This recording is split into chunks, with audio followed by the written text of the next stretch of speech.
So mae doi beth I fi'n caru yn bywyd. Un yw teithio, a'r ail yw rygbi, a cyfle I gyfuno'r ddoi I fi na.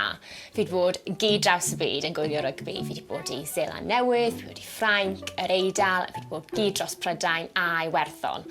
So, pan ymunodd tîmau Dde Affrica y cyngrair Pro 14, o fi a ffrindiau fi fel, mae rhaid ni fynd I weld y Scarlets yn ware. Mae un o ffrindiau gorau fi'n gweithio un o brif noddwyr y cyngrair, a gofynnu ni wrtho fe I sorto tocynnau mas I ni, a fe nath e. So, popeth yn barod I fynd, o'n I wedi bwco'r flights, y gwestai, y ceir, popeth yn barod. A wedyn, wythnos cyn I ni fynd I Dde Affrica, ges I galwad wrth yn ffrindi, a yn gweud, Sioned, fi wedi mynd yn un ymhellach na sorto tocynnau. Fi wedi cael un o chi I gyflwyno tlws seren y gêm yn ystod y gêm yn y stadiwm yn Dde Affrica. O'n I ffili credu'r peth, gyd yn jump off y welydd.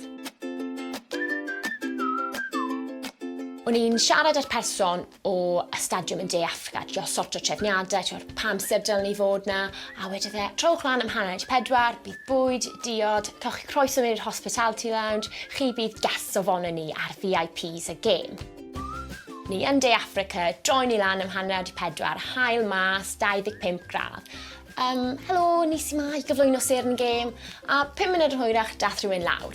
A disgwylodd I arno ni, croesawu ni, a wedodd hi, damo, short, paid y becso.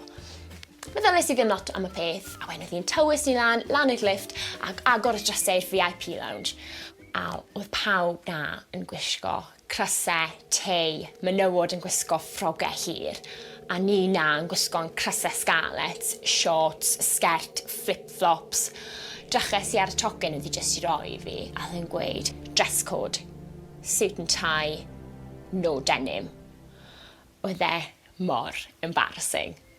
Ond, ni, geithon ni diwrnod ffantastig. Oedd pawb oedd yn y VIP lounge just yn joke gan Denny yn gweud bod nhw'n genfigennus o ni achos o fi'n berwi tu fas o nhw moyn gwisgo beth o'n i'n gwisgo. A ar ben ni, ges I gyflwyno seren y gêm yn Dde Affrica. Oedd e'n brofiad byth gofiadwy, a fi just fel I aros tan y gêm nesaf.